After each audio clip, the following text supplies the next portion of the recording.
Capítulo 9 do livro de Atos, nós vamos ler do 1 ao 9. Atos 9, do 1 ao 9. Eu sei que você acabou de se assentar, mas se você puder se colocar em pé apenas por mais um momento, apenas em reverência à palavra de Deus, e depois prometo que você vai sentar, não vou pedir para você se levantar novamente. Diz assim a palavra do Senhor: Saulo, porém, ainda respirando ameaças e morte contra os discípulos do Senhor, dirigiu-se ao sumo sacerdote e pediu-lhes cartas para as sinagogas de Damasco, a fim de que, caso encontrasse alguns do caminho, tanto homens como mulheres, os conduzisse presos a Jerusalém. Mas seguindo ele viagem e aproximando-se de Damasco, de repente, uma luz resplandecente vinda do céu o cercou. E caindo por terra, ouviu uma voz que lhe dizia: Saulo, Saulo, por que me persegues? Ele perguntou: Quem és tu, Senhor? E o Senhor respondeu: Eu sou Jesus, a quem persegues. Mas levanta-te e entra na cidade. Lá te será dito o que precisas fazer.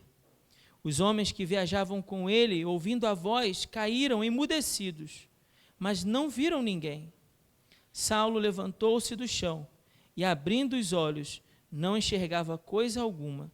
Então, guiado pela mão, foi conduzido a Damasco e ficou 3 dias sem enxergar, sem comer nem beber. Somente até aqui. Mantenha sua Bíblia aberta, mas vamos orar novamente. Pai, agora que nós lemos a Tua palavra, pedimos que, no nome de Jesus, por iluminação do Teu Santo Espírito, o Senhor nos conceda o compreender da Tua palavra. Que essa palavra possa produzir frutos que engrandeçam o nome do Teu Filho Jesus em nossas vidas. É o que te peço, no nome santo de Jesus. Amém. Os irmãos podem se assentar.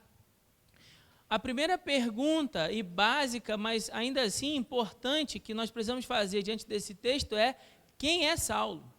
Sei que alguns irmãos já há mais tempo no Evangelho, já têm um pouco mais de informação, mas eu vou pedir licença aos irmãos, porque os irmãos sabem que sempre está chegando gente nova na igreja, então a gente precisa retomar, às vezes, algum ensino, para que aqueles que são mais novos tenham oportunidade de aprender também. Mas apenas relembrando os que já sabem, né, e podendo instruir os que ainda não sabem, Saulo ele aparece pela primeira vez no capítulo 7, verso 58.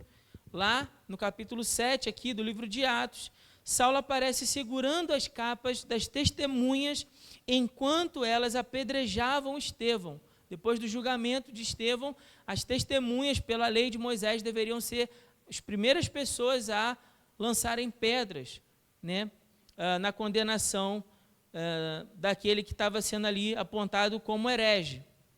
Então, Saulo vai segurar a capa desses homens que serão os primeiros a lançarem pedras em Estevão. Diz o texto que ele aprovou o apedrejamento. Isso está no capítulo 8, se você puder apenas, de repente, voltar aí uma página, quem sabe, só para você poder observar isso. Capítulo 8, verso 1, diz que Saulo, então, aprovou a morte de Estevão. Depois, no capítulo 8, dos versos de 1 a 3, Saulo aparece empenhado numa tarefa de perseguição contra a igreja que estava em Jerusalém. Diz a Bíblia que ele assolava a igreja. A ideia aqui é de uma terra arrasada, né? Como se fosse um exército que destruísse uma cidade. E aquela cidade assolada, na realidade, era a igreja em Jerusalém. E Paulo estava empenhado nessa tarefa de perseguir os cristãos. Diz a Bíblia que ele entrava pelas casas e arrebatava homens e mulheres. Homens e mulheres. Não é um costume mencionar muito as mulheres no texto bíblico, mas nesse momento o autor faz questão para mostrar que esse perseguidor ele não tem compaixão de ninguém. Persegue tanto homens como mulheres, não faz diferença. Se aquela pessoa se dizia cristão, Paulo ia lá, ia entrar pela casa, ia pegar aquele homem e aquela mulher e ia colocar eles na prisão. Após esse momento de aprisionamento, essas pessoas seriam julgadas. E nesse julgamento, elas seriam forçadas a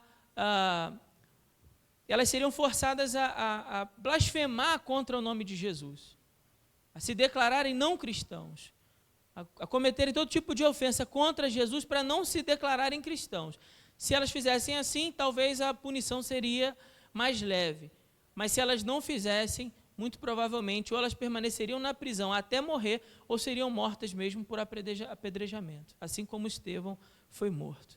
Para os irmãos terem ideia da crueldade, da brutalidade com que Saulo perseguia a igreja. Depois, no texto que nós acabamos de ler, que hoje, capítulo 9, do 1 ao 9, esse fariseu, porque ele faz parte do grupo dos fariseus, ou seja, ele é alguém zeloso pela Escritura e pelo cumprimento da Escritura, ele faz parte desse grupo religioso entre os judeus, os chamados fariseus, e ele respirava ameaças e morte, diz o texto bíblico no verso 1, respirando ameaças e morte, era o seu desejo contra a igreja.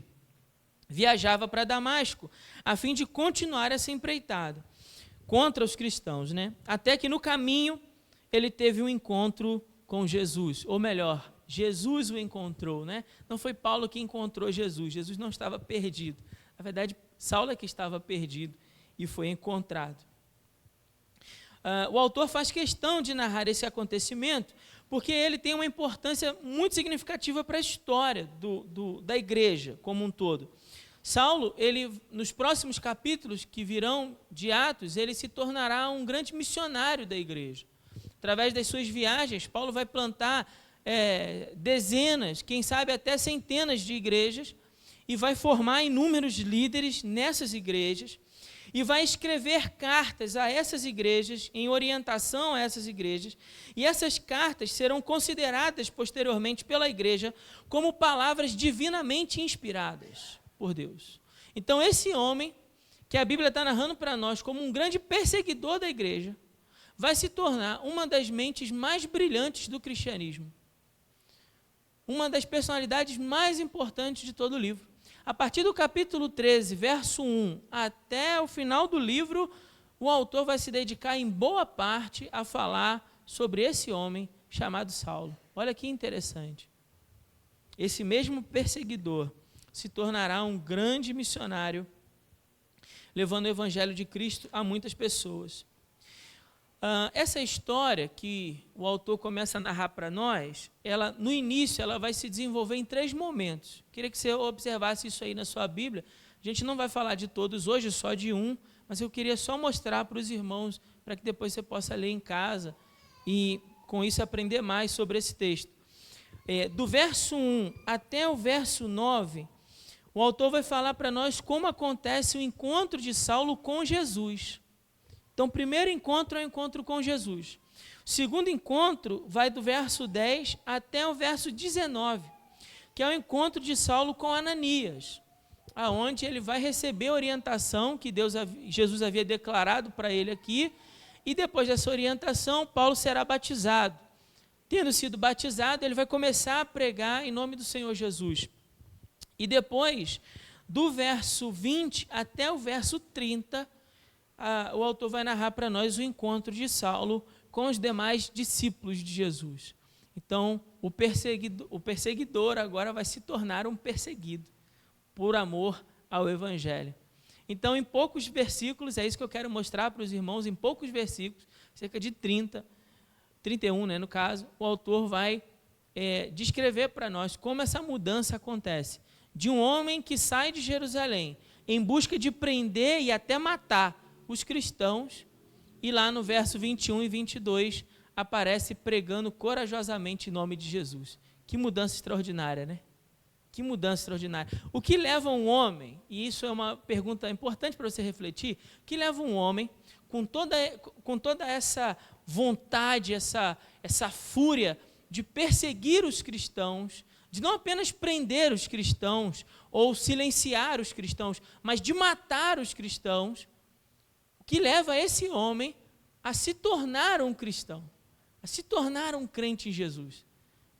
E não só isso, a ser um homem que vai agora para as sinagogas. Olha só o que diz o verso 21 e 22. Aliás, desde o 20, 21 e 22. Olha só o que diz assim, e logo passou a pregar Jesus nas sinagogas, dizendo ser ele o Filho de Deus.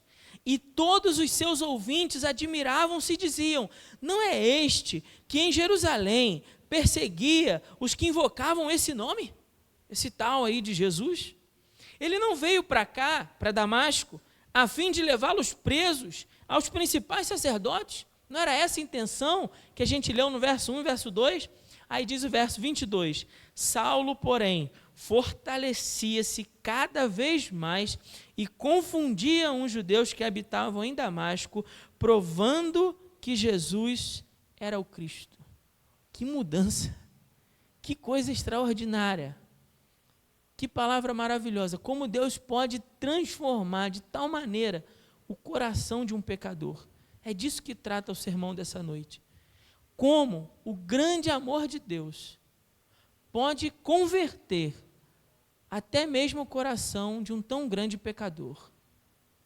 Como o grande amor de Jesus pode converter o coração até mesmo de um grande pecador, como era Saulo.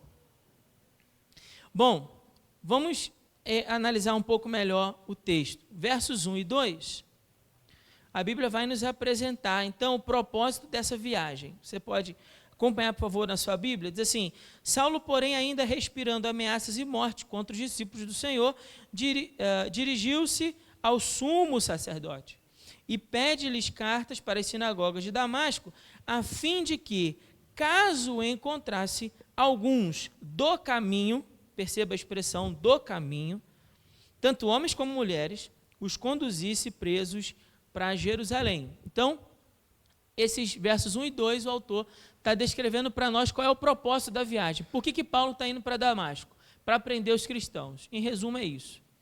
Para isso, ele precisa da cooperação das diversas sinagogas que existem em Damasco, daqueles que são declaradamente judeus, apontarem os que antes eram judeus, mas que agora se dizem do caminho. E do caminho aqui é uma expressão para tratar daqueles que se converteram ao cristianismo. Lembre as palavras de Jesus em João capítulo 14, verso 6? Eu sou o caminho. Então, essa expressão é para tratar de todos aqueles que agora se declaram seguidores de Jesus. E dessa maneira ele quer conduzir esses homens para Jerusalém, para que diante do Sinédrio eles possam ser julgados, condenados e provavelmente serão mortos. Essa é a intenção do apóstolo. Nos versos 3 a 7, o autor narra para nós como Jesus encontra Saulo no caminho de Damasco. E volta a dizer, eu digo que Jesus o encontrou, porque no final das contas não era Saulo que estava perdido, e sim, era Saulo que estava perdido e então foi encontrado. Muitas vezes a gente fala, né? Pessoa encontrou Jesus, corrigindo. Ele foi encontrado por Jesus. Quem estava perdido não era Jesus, era Saulo.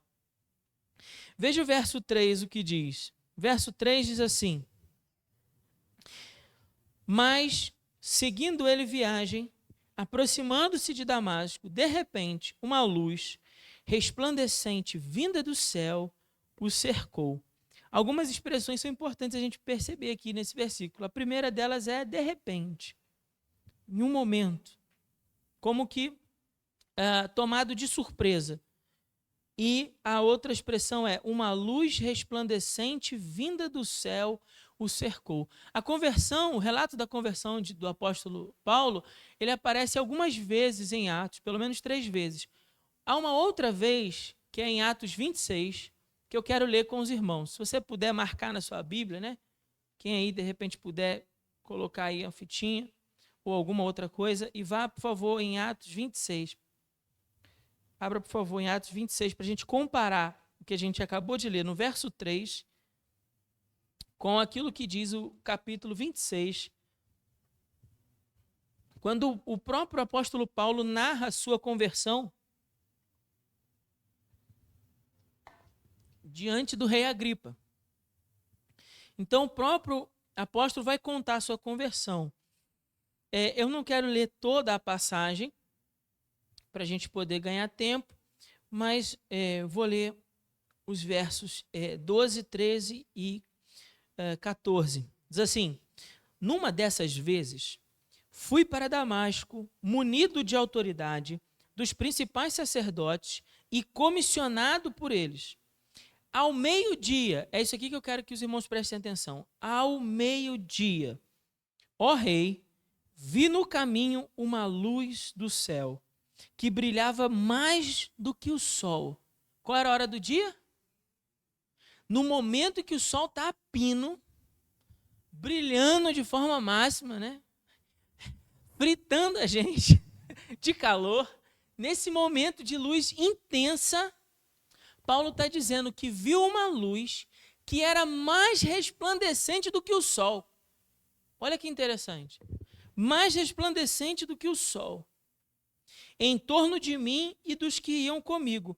E caindo todos nós por terra, ouvi uma voz que me dizia na língua dos hebreus. Outra expressão que eu quero que os irmãos prestem bem atenção. A voz dizia em que língua? Na língua dos hebreus, ou seja, em hebraico. A voz falou com ele em hebraico. Saulo, Saulo, por que me persegues? É inútil resistires ao aguilhão. Aguilhão era um instrumento usado por aquele que ia guiando, né, o boi. Na medida em que o boi ia levando ali o jugo, né, e abrindo o caminho na terra, o aguilhão era uma forma de fustigar o boi para que ele continuasse, para que ele não resistisse e parasse, né? Para que o boi não parasse de continuar puxando, então fustigava-se o boi com o aguilhão para que ele continuasse. Então a expressão aqui, a ideia que o autor quer passar para nós é que Paulo se coloca mesmo como uma fera, como um animal selvagem, embrutecido, tentando resistir, e então o aguilhão vai colocando ele no caminho que ele deve andar. Ele está tentando lutar contra. Mas o próprio Jesus declarou a ele: é inútil você lutar contra. É inútil. O chamado é irresistível. Bom, uma luz mais forte do que o sol. Você pode voltar lá para o capítulo 9 agora. Uma luz mais forte do que o sol. O verso 3 vai dizer que essa luz resplandece sobre o apóstolo, vinda do céu, e o cerca. Bom, no livro de Coríntios, capítulo 15, verso 8, o apóstolo diz que o próprio Jesus apareceu para ele. E a ideia aqui é que Jesus encontra Saulo no caminho para Damasco e de maneira pessoal se manifesta a Saulo em seu corpo glorioso. E o corpo ressurreto de Jesus, o corpo glorioso de Jesus, é tão reluzente, tão brilhante, tão resplandecente, que brilha mais do que o sol. Essa é a ideia. O próprio Jesus aparece para ele. Verso 4, ele vai dizer: Saulo, Saulo, por que me persegues? Saulo, Saulo, por que me persegues? Isso deve ter posto um baita ponto de interrogação na cabeça do apóstolo.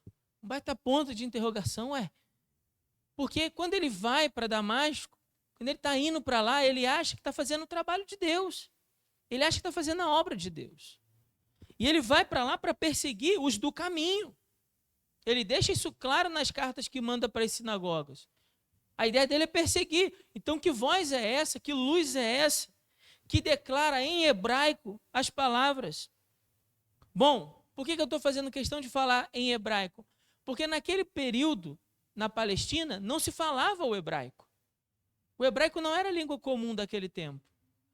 Ou falava-se grego, o grego koiné, que é o chamado grego comum da época, e mais propriamente os judeus falavam aramaico, porque essa era a língua daqueles que os aprisionaram durante o cativeiro babilônico. Então, durante o cativeiro babilônico, eles deixaram de falar o hebraico e passaram a falar o aramaico. Quando eles voltam do cativeiro, eles carregam com isso essa cultura. E eles vão passar a falar em aramaico. Só quem fala em hebraico em Israel nesse período, porque você sabe que naquele período histórico, muitas pessoas não sabiam ler e escrever, certo? Muitos eram analfabetos. Quem é que sabia ler e escrever? Aqueles que trabalhavam, digamos assim, né, cuja a vocação era o ensino das Escrituras. Então, aqueles que ensinavam as Escrituras tinham domínio do hebraico para poder ler os textos originais. Olha que interessante. Jesus vai falar com Saulo justamente de uma maneira que ele entende. Os que o cercam talvez não o entendessem, mas ele entende. E ele entende e sabe que a voz que está falando com ele é a mesma voz dos escritos sagrados. Dos escritos que para ele merecem tanto zelo, tanto apego. Essa mesma voz, nessa mesma língua fala com ele. Até nisso Jesus teve esse cuidado na hora de falar e se manifestar a Saulo. Nesse momento, é importante a gente pensar que Saulo, ele é sincero no seu desejo de fazer a vontade de Deus. Não é que Saulo não fosse sincero. Ele era sincero, mas ele estava enganado. Então, uma pessoa pode estar sinceramente na sua crença enganada? Pode perfeitamente. Pode perfeitamente. Isso quer dizer que aquela pessoa é mau caráter ou que não seja verdadeiro aquela crença que ela carrega? Não. Às vezes a crença é verdadeira, mas ela está enganada. Os exemplos aqui, eu acho que eles vão ao universo, mas eu quero só mencionar um. Imagine, por exemplo, aquelas pessoas que vão a pé até a Aparecida do Norte, em busca de receber uma graça. Eu não estou aqui falando mal, só quero que você avalie a questão. Examine a questão, mastiga isso com o dente do cérebro. O que aquelas pessoas estão em busca? De receber uma dádiva de Deus. Quer dizer que não seja sincero? Não, às vezes é sincero. Mas é um desejo enganado. Ela está em busca de receber uma graça quando quem confere graça, quando toda boa dádiva, todo dom perfeito procede do Pai. Então, Jesus é aquele que confere graça ao pecador. Mas aquele indivíduo, na sua crença, ele está sinceramente enganado. Não quer dizer que seja uma má pessoa. Às vezes a gente precisa ter esse cuidado ao olhar para pessoas que pensam de maneira diferente de nós, cristãos, protestantes, evangélicos e batistas. Porque a gente tem a tendência de achar que todo mundo não seja sincero. De que todos os outros, às vezes, não prestam. Né? Mas a gente não está aqui para avaliar o caráter das pessoas. Mas em um ensino. O nosso julgamento é quanto ao ensino. O ensino estava equivocado. O desejo estava equivocado. Ele achava que estava fazendo a obra de Deus perseguindo a igreja. Como um fariseu zeloso, ele estava buscando cumprir o que dizia Deuteronômio. Que se alguém ensinasse alguma coisa errada em Israel, uma heresia em Israel, esse ensino deveria ser julgado, e se aquela pessoa fosse declarada culpada de desviar as pessoas do caminho, ela deveria ser levada para a entrada da cidade, apedrejada e morta. Então o que Saulo está fazendo? Ele está enganado, mas está tentando seguir a lei, está tentando cumprir o que diz a lei. Ele acreditava que perseguir a igreja era o correto, e por isso ele estava perseguindo. Ele estava sinceramente enganado, como já disse, na sua crença. Verso 5, então, ele vai perguntar: quem és tu, Senhor? Quem é que eu estou perseguindo? Diz para mim, quem é que eu estou perseguindo? Até agora eu achei que eram os do caminho. E aí, então, Jesus responde: eu sou Jesus, a quem persegues. Jesus coloca as palavras dessa forma, para que Paulo entenda que perseguir a igreja é perseguir o Cristo, é perseguir Jesus, é perseguir o escolhido de Deus. Em outras palavras, é perseguir o próprio Deus. Então, Paulo acha que está fazendo a vontade de Deus, e quando Jesus fala, eu sou Jesus, a quem você persegue, na verdade, Paulo estava perseguindo, era a igreja, eram os discípulos. Jesus está se colocando na frente dos discípulos e diz assim: sua perseguição não é com eles, sua perseguição é comigo. Só que quando você me persegue, você está perseguindo o próprio Deus. Achando que está fazendo a vontade de Deus, você está sinceramente enganado. Pelo contrário, você está indo contra a vontade de Deus, contra o desejo que Deus está realizando por meio dos discípulos. Então tem duas coisas aqui muito importantes para a gente pensar. A primeira é que no uso dessas palavras, Jesus está provocando a reflexão para converter o coração do pecador, para que ele seja convencido do seu erro. Mas no segundo lugar, Jesus está protegendo quem? Diga para mim bem forte. Quem? Quem Jesus está protegendo aqui? A igreja, irmãos. Eu e você. O nosso bom pastor está dando a vida pelos seus, dizendo assim, não. Não mexe com eles, não. Quem está perseguindo eles está perseguindo a mim. É o zelo de Jesus pela sua igreja. O jogo de palavras é proposital para mostrar a Saulo o cuidado que Jesus tem conosco, com a sua igreja. Com a sua igreja. Jesus é um noivo zeloso pela sua noiva. Verso 6, ele fala assim, mas levanta-te e entra na cidade, lá te será dito o que você precisa fazer. Lá você vai receber a orientação, então. Se o seu desejo é fazer a vontade de Deus, fique tranquilo, lá você vai ouvir e você então vai poder completar essa vontade. Veja que Jesus, com essas palavras, está permitindo que aquele pecador continue vivo. Porque pelo seu pecado, Jesus também poderia, fulminar ele. Um estalar de dedos. Jesus poderia matar ele. Terminar a vida dele. Porque o salário do pecado é a morte. Então, pelo seu pecado, eu vou te punir. Você está perseguindo, está matando, está aprisionando a igreja. Vou matar você. Mas a obra de Jesus na vida daquele pecador ainda não havia acabado. Estava só começando. Então, por conta disso, Jesus vai permitir que ele termine a viagem, mas lá ele vai receber instruções. Isso significa dizer que a partir de agora, se você quiser fazer a vontade de Deus, vai precisar se submeter às minhas palavras. É isso que Jesus também está dizendo para ele. Você quer fazer a vontade de Deus? É por isso que você estava perseguindo a igreja? Já te disse que quem persegue a igreja está perseguindo a mim. Vai para lá e eu vou te orientar. Aí você vai saber como você deve proceder. Verso 7, então, diz que os homens que viajavam com ele, ouvindo a voz, caíram emudecidos, mas não viram ninguém. Eles ouvem algo, pelo que dá o entender nos três relatos, é que eles não compreendem. Jesus fala de forma que só Saulo compreendia, mas eles percebem que alguma coisa maravilhosa, miraculosa aconteceu, embora eles não vissem ninguém. Então, a intenção de Jesus aqui, a gente consegue perceber por esse verso 7, que é se manifestar de forma individual, pessoal. Esse encontro é pessoal, é entre Jesus e Saulo.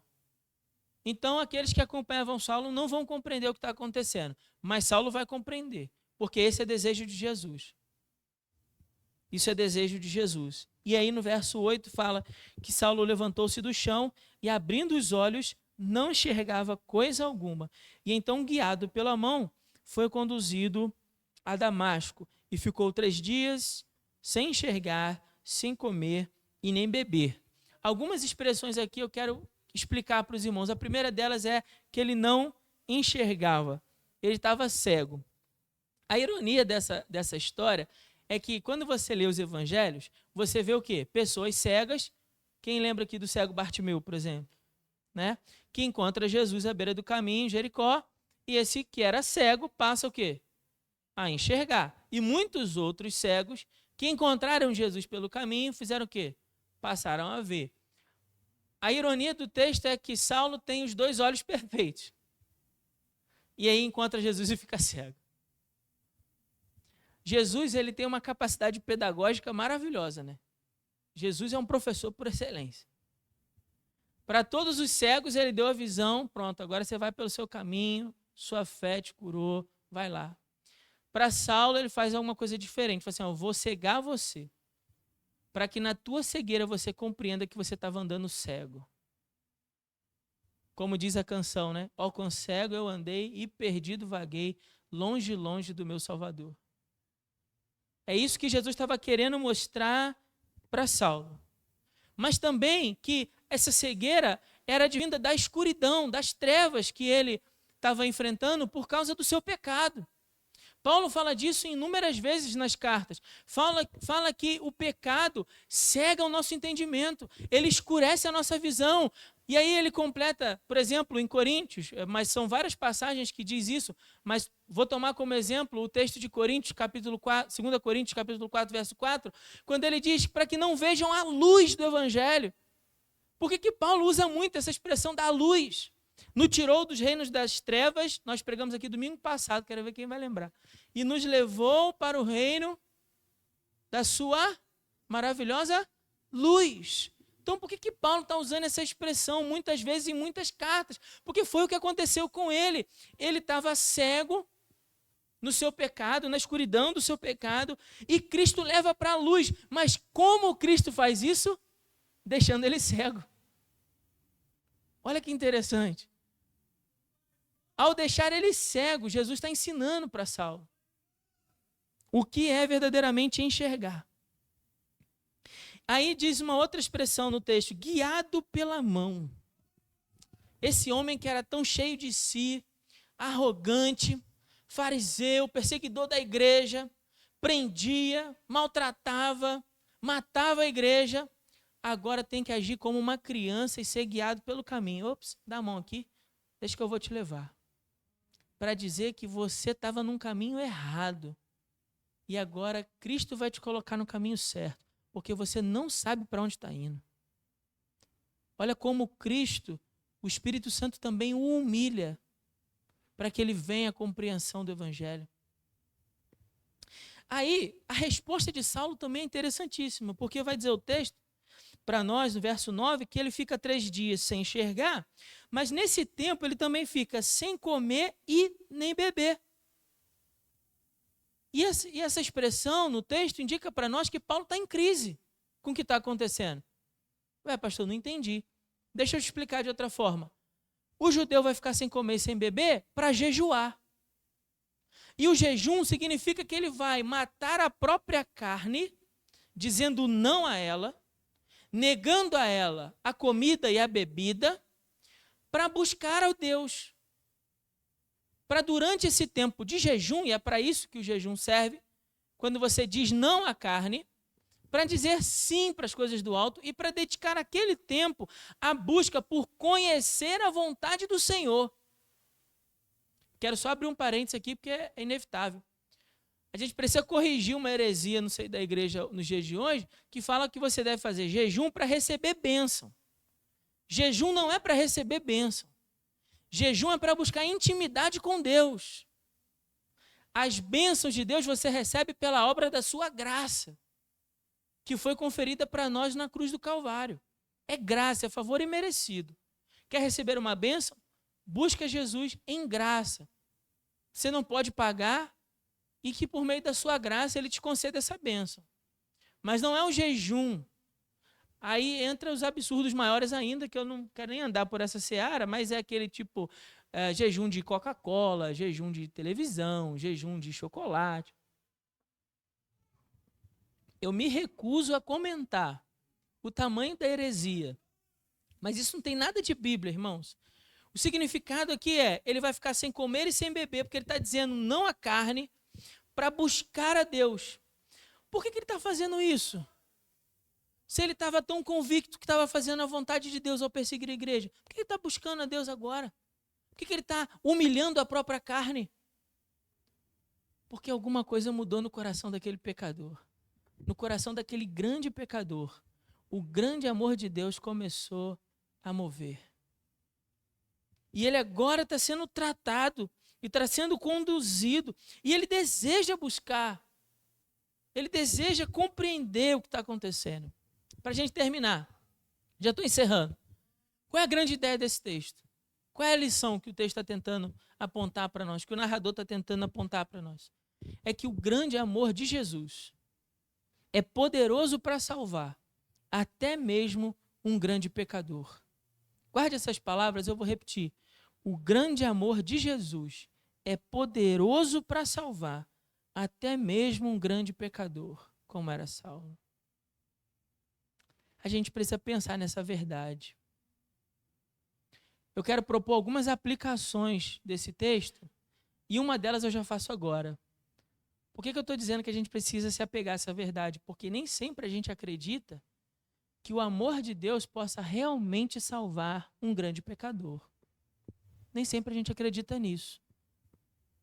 Não precisa responder não, mas pense aí. Pessoas que você conhece, que não conhecem a Cristo, e que para você, na sua opinião, na sua percepção do mundo, você acha que é impossível essas pessoas serem salvas, sim ou não? Só você ser sincero aí consigo mesmo. Mas o que esse texto está mostrando para nós é que o grande amor de Jesus é poderoso para salvar, mesmo esse aí que você pensou, essa aí que você pensou. Amém? O amor de Jesus é poderoso para salvar, mesmo um grande pecador, como o terrível Saulo. Deus, com seu grande poder, pode converter os corações e o faz da sua vontade soberana.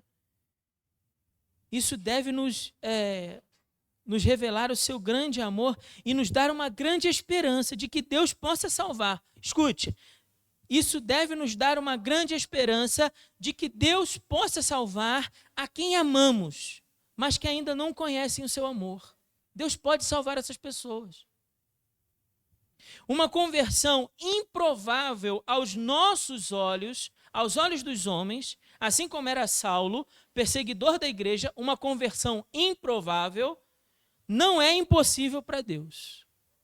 Isso precisa ficar claro com esse texto.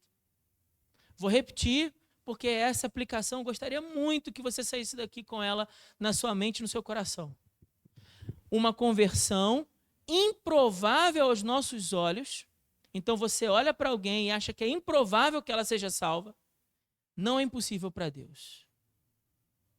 Não é impossível para Deus. Eu queria muito que você pensasse nessa pessoa aí que você pensou e dissesse assim, amém. Você pode dizer? Amém. Amém, amém não é uma expressão pentecostal, não. Amém quer dizer que assim seja. Você está confirmando isso como uma oração. Que assim seja, Senhor. Então pensa aí nessa pessoa, coloca isso diante de Deus e fala, Senhor, aquilo que para mim é improvável, para o Senhor é possível por causa do grande amor de Jesus. O Senhor pode converter esse coração, o Senhor pode convencer esse pecador do seu pecado, o Senhor pode atraí-lo com laços de amor de uma maneira irresistível. Deus pode fazer isso. Deus é soberano na conversão do pecador, porque no meio daqueles homens só Saulo viu. No meio daqueles homens, somente Saulo entendeu as palavras. No meio daqueles homens foi Saulo, o nome que Jesus chamou. Saulo, Saulo, por que me persegues? 2 vezes, como se fossem íntimos. Como o pastor que conhece a sua ovelha. Saulo, Saulo. Jesus o chamou pelo seu nome, porque ele é como o bom pastor que conhece as suas ovelhas pelo nome e as chama pelo nome. E quando ele as chama pelo nome, é irresistível o seu chamado. Sua voz doce e suave o chama de maneira irresistível. Jesus confronta o pecador no seu pecado. Por que me persegues? Jesus o convence do seu erro. Saulo, Saulo, por que me persegues? Não é a igreja, mas é a mim, Saulo. E por fim, Jesus faz tudo isso de forma repentina, de repente, porque foi ele que escolheu o momento, o lugar e a hora, para que com laços de amor pudesse salvar aquele pecador. É assim que o nosso Deus faz. A gente não sabe quando nem onde, mas Jesus pode salvar. Às vezes a gente fica construindo uma ideia de como esse encontro de Jesus com os nossos vai acontecer. A gente constrói na nossa imaginação isso. Mas eu já desisti disso há muito tempo, irmãos. E quem aqui participa das reuniões de oração na terça-feira sabe, normalmente que eu peço, que eu falo aqui com Deus, é que Deus envie pessoas que pelo caminho, de alguma maneira, quando e onde eu não sei, mas possam falar do amor de Cristo, para que aqueles que eu amo, que ainda não conhecem, possam vir a se converter. Quando e onde a gente não sabe. Deus tem o seu propósito, o seu jeito de se manifestar. Isso fica claro nesse texto. No capítulo 8, do 26 ao 40, Deus mandou Filipe até o encontro do eunuco no caminho de Gaza. Já aqui nesse texto, Jesus não envia ninguém. Ele mesmo vai falar com Paulo. Outros passaram a ver depois que encontraram Jesus. Saulo foi o contrário, ele ficou cego. Ele tinha visão perfeita e ficou cego depois que encontrou Jesus. Estou fazendo essas comparações só para dizer uma coisa, uma única coisa. Deus sabe o que cada coração precisa. Essa é a lição. Deus sabe. Então Deus se manifesta na medida que aquele coração precisa. Ponto. É só isso. É só a gente entender que Jesus faz diferente com cada um. Só isso. E por fim, agora sim, terminando. Deus é zeloso e cuida da sua igreja. O próprio Jesus se coloca no lugar dos perseguidos, intercedendo pela sua noiva. E com isso demonstrando todo o seu cuidado e todo o seu amor com ela. Dessa maneira, a igreja, nós, não precisamos nos preocupar com as perseguições e com as dificuldades que encontraremos pelo caminho. O próprio Jesus está cuidando de nós. O próprio Jesus, o noivo, está garantindo assim o sucesso do trabalho da sua noiva, na expansão do seu reino aqui na terra. Isso também é uma lição muito importante para a gente perceber nesse texto. Jesus não abandonou a igreja à sua própria sorte, não. Jesus está zelando pela igreja. Então, quando você ouvir, principalmente esses fanáticos pela internet, né, perseguição, perseguição, perseguição, irmão, entenda uma coisa. Ainda que a perseguição aconteça, Jesus está zelando pela sua igreja. Fique tranquilo. Nada foge do plano soberano de Deus para a salvação do homem. Nada. Não há nada que os homens possam fazer. Podem mandar fechar as igrejas, isso não vai impedir o avanço do evangelho, como não impediu na pandemia. A pandemia veio aí para provar isso para nós. O que aconteceria se todas as igrejas fechassem? Fechar as igrejas, eu conheço diversos pastores que testemunharam um crescimento do evangelho na sua igreja. Me explica isso. Explica. Ah, não, vão mandar fechar as igrejas, impedir de pregar a Bíblia. A igreja vai continuar crescendo nas casas, de casa em casa, um a um, pelos becos, pelas ruas, pelos bairros, pelos prédios, pelas casas, pelas vielas, de toda forma, porque nada nem ninguém pode pedir o avanço do evangelho, não. Nada nem ninguém pode pedir o avanço do evangelho. Então Jesus é um noivo zeloso pela igreja. Fique tranquilo, se você está sendo perseguido no seu trabalho, chacoteado por você ser cristão, não estão perseguindo você, estão perseguindo o Cristo. E o próprio Cristo se coloca intercedendo por aqueles que são perseguidos. Ele cuida da sua noiva. Amém? Que Deus nos abençoe.